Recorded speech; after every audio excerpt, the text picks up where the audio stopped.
Are AIPAC's goals shaped by the goals of the Israeli government? And I'm just going to ask you a question straightforwardly. And if you say no, I think we both know that's not true. Hey, are they shaped by? Is that Are they coordinating with the Israeli government? Are they talking with them? Yes. The Is Israeli Israel government directing them? You want to talk about FARA, the law on lobbying on behalf of someone? Yeah. It is, I hire you and you lobby on behalf of me. I direct you. Does Israel direct AIPAC? No. What you're now describing in a very defensive way, I will say, is foreign influence over our politics. No. And you began, and it's so transparently obvious to everybody. It's a very weird thing. The obsession with Israel, when we're talking about foreign countries. It's hardly an obsession. You're not talking about Chinese, you're not talking about Japanese, you're not talking about the Brits, you're not talking about the French. The question, what about the Jews? What about the Jews? Oh, I'm an anti-Semite now. Tucker Carlson carried out what I believe to be one of the best, if not the best, interview of a sitting United States senator that I've ever seen. I mean, it was incredible. You just heard him, in a bit of an exchange with Republican Senator Ted Cruz, who he sparred with throughout the entirety of their 2-hour-long conversation. And it's getting a lot of attention online. And I really went out of my way to try to find the points of that conversation that people aren't talking about as much.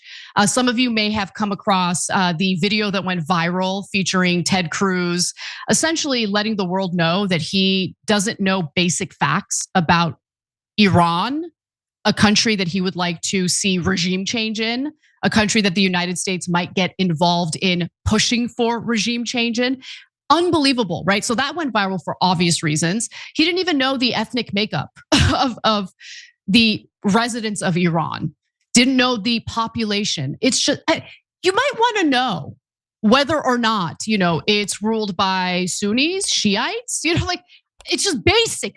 If you're gonna try to carry out a regime change war, you need to know the basics. Okay, I'm not gonna talk about that because there's so many other topics that they touched on, including the influence of something we talk about quite a bit on this show, and that's the Israel lobby. Okay, it's not the Jewish lobby, it's the Israel lobby. It's known as AIPAC.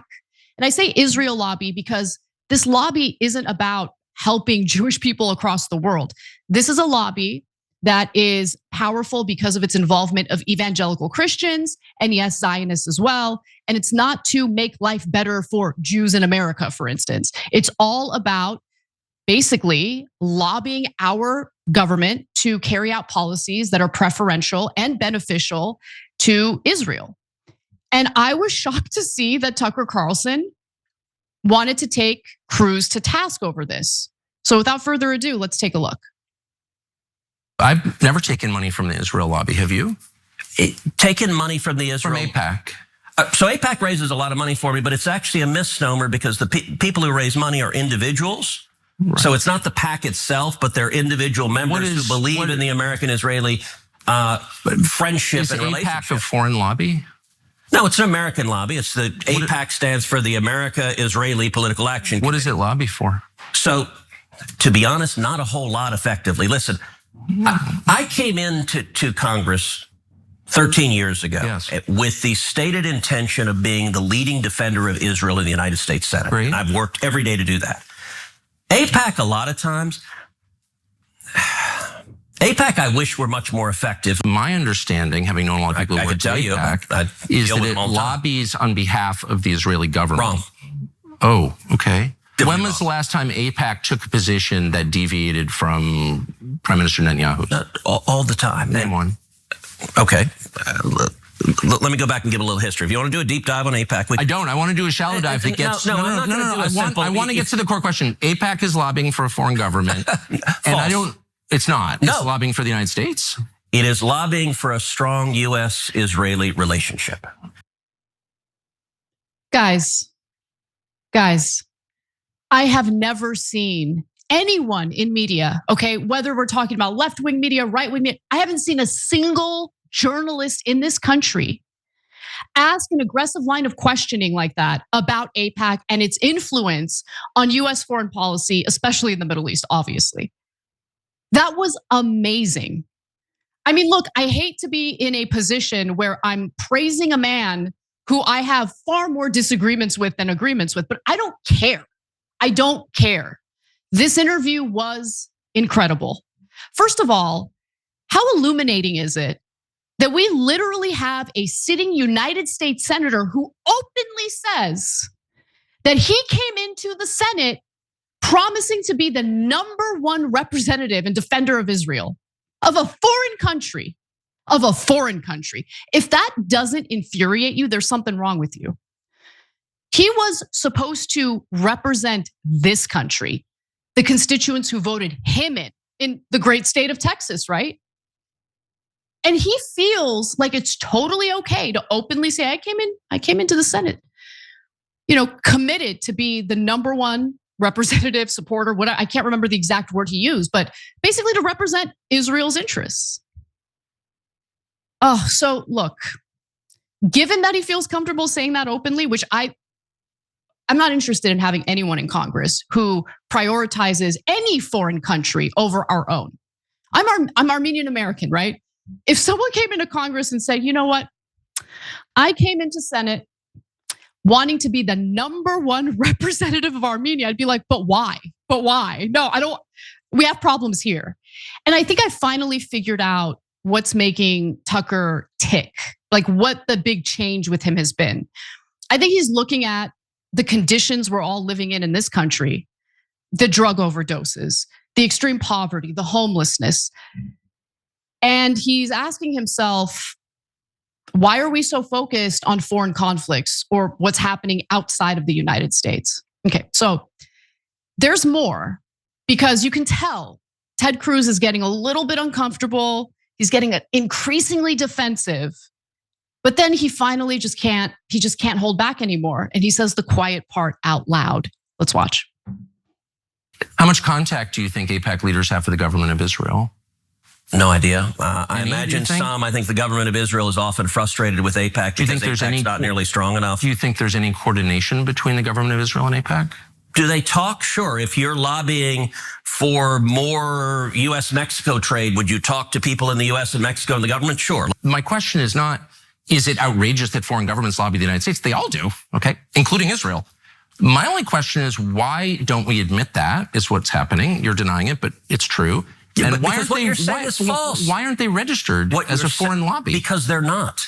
They're not a foreign lobby. No, they're not. I'm only trying to get to the question of what AIPAC is, and I don't think you're being straightforward about it. AIPAC is lobbying on behalf of the interests of a foreign country, and they're not registered. And you're saying, no, that's not true. You're saying that they don't coordinate with the Israeli government. Of course, I coordinate. Do they talk with them? I don't know what they do. I can tell you. But why don't you care? Isn't it meaningful if a foreign government? Hey, I talk with Israel all the time. I talk with foreign countries all the time. But the law is, and a lot of people have been prosecuted under this law, that if you are lobbying on behalf of foreign government, you must register. That's it. That was incredible. Senator Cruz has never been asked those questions in an interview, ever. He did not come prepared to be asked about the foreign influence of our foreign policy through groups like AIPAC. That was so important for a conservative or right-wing audience to hear about, because it helps people to understand why policies are what they are in this country, why we pursue the type of foreign policy that we pursue. So I really appreciated that Tucker didn't, he had the follow-ups, he held Senator Ted Cruz's feet to the fire. And I think that it was illuminating for a lot of people who might not have known the extent to which AIPAC basically influences our politicians to carry out policies that don't really benefit Americans, but certainly benefit the country of Israel. And in a lot of cases also destabilize the Middle East, especially when we're talking about regime change wars. So I want to just quickly talk about the big lie that he tried to tell in that line of questioning, right? So Ted Cruz is like, no, it's not a foreign lobby. I mean, these are Americans. They're not doing any coordination with Israel. But they literally are. So one of my favorite journalists, Lee Fong, posted this on X. Let's take a quick look at this.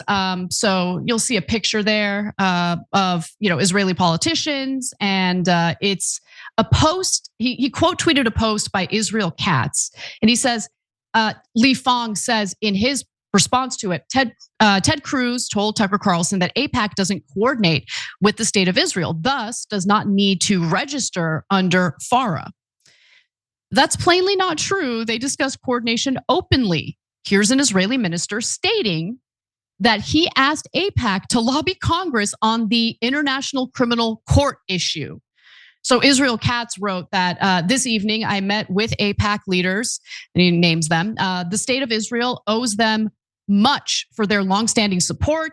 I asked them to work with the administration and Congress to take dramatic steps against the decision by the prosecutor of the ICC to demand arrest warrants for Prime Minister Netanyahu and the defense minister. So, I mean, that's just open admission of coordination. You have an Israeli politician openly admitting that these Israeli officials are meeting with, coordinating with members of Congress in order to get the type of policies they want. And it's total. I mean, if this were a group of Russian politicians, it would be considered foreign influence. It would be considered coordination. And failure to register as a foreign agent would be a problem. It might lead to prosecution.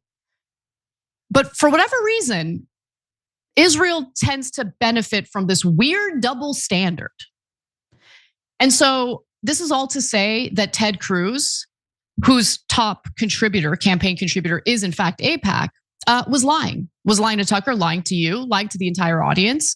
Throughout his career, he has taken in $562,593 from AIPAC specifically. Just something to know about. Now, as I know all too well, if you have specific critique or criticism of the great country of Israel, regardless of how credible or valid that criticism is, you're automatically shut down as an anti-Semite. Israel defenders never substantively address the criticism or critique. And so what you're about to see is Ted Cruz essentially try to pull the same tactics. Let's see if it worked. It's a very weird thing. The obsession with Israel, when we're talking about foreign countries. It's hardly an obsession. You're not talking about Chinese, you're not talking about Japanese, you're not talking about the Brits, you're not talking about the French. The question, what about the Jews? What about the Jews? Oh, I'm an anti-Semite now. Senator, you're asking the questions, Tucker. You're asking, why are the Jews controlling our foreign policy? Senator, that's what you just asked. Hardly saying that, and I have That is exactly what you just said. Well, actually, I can speak for myself and tell you what I am saying. Good. It's interesting you're trying to derail my questions by calling me an anti-Semite, which you are. I did not. Of course you are. And rather than be honorable enough to say it right to my face, you are in a sleazy feline way implying it or just asking questions about the Jews. I'm not asking questions about the Jews. There's nothing to do with Jews or Judaism. It has to do with the foreign government. Isn't Israel controlling our foreign policy? That's not about the Jews. You said, I'm asking you. And by the way, you're the one that just called me, I think, a sleazy feline. So let's be clear. It's sleazy to imply that I'm an anti-Semite, which you just did. No, I just said, why is that the only question you're asking? You answer it. Give me another reason. If you're not an anti-Semite, give me another reason why the obsession is Israel. I am in no sense obsessed with Israel. We are on the brink of war with Iran. And so these are valid questions. Let's just briefly discuss the hilarity of someone like Ted Cruz, who just earlier said, I was voted into the Senate to be the #1 representative of Israel, accusing Tucker Carlson of being obsessed with Israel. And by the way, at no point in this conversation did Tucker Carlson say anything about the Jews, ever. And that's another tactic that gets used. I mean, I just experienced it myself when I was debating someone on her take about potentially going to war with Iran over nuclear weapons that don't even exist. All he could do was accuse me of supporting Hamas. I hate Hamas. You guys know what my comments were about Hamas after October 7th. You guys know what my comments were in regard to some of the people who were defending Hamas after October 7th. I am in no way supportive of Hamas. Oh, you love the Iranian regime. No, I just don't want to do a regime change war and further destabilize the Middle East and destabilize a country of 90 to 92 million people with no strategy, no plan in place. But it shuts down the conversation real quick when someone just accuses you of being an anti-Semite. And that's the one smear that for the longest time would stick to people. It would stick even though there was no evidence of it. But I think those who use that tactic have overplayed their hand. Because now so many people have spoken out against Israel's war crimes, for instance, that everyone's been called an anti-Semite if they've had the right stance in criticizing Israel and Benjamin Netanyahu for the war crimes that have been committed. So it's lost its power. And I think that as a result, it kind of empowers someone like Tucker Carlson to just be like, no, I'm not an anti-Semite. I know what you're doing here. Answer my questions. And I really appreciated that. For whatever it's worth, this is not me providing cover for anything he said in the past. This is not me co-signing onto everything that he believes. This is me talking specifically about how he handled himself in this interview, and it was fantastic. I have no problem saying it.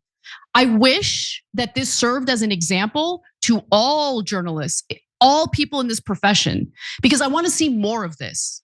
I don't want this to be so novel, but it is. It's novel. In fact, watching how he carried out this interview made me self-reflect. How can I do better? How can I challenge my, interviewees and get interesting answers from them? So anyway, I thought that was an illuminating part of the conversation. I think people are waking up to the influence that the Israel lobby has. John Mearsheimer, political scientist, you may have heard of him. He does a lot of media, especially these days. He and his co-author were like run out of town because they're the ones who published that book, The Israel Lobby. It's a fantastic book. It explains how foreign policy gets made in this country, why so much of our foreign policy seems to be beneficial to Israel. And they were just automatically smeared as anti-Semites. I remember reading, before the book was published, there was like a long essay version of the work that they were doing. And that was what we read in one of my graduate school classes. And people were so offended. But I was like, wow, this is really interesting. I mean, it's cited. Obviously, they're providing receipts. This seems to be a bit of a problem. But I think a lot of people are afraid of being smeared as anti-Semites, so they just kind of go along to get along. But when you do that, you're not really living in a country where your government puts you first. And I think that's a huge problem. And that's what Tucker Carlson was trying to get at there. Every time you ring the bell below, an angel gets his wings. Totally not true, but it does keep you updated on our live shows.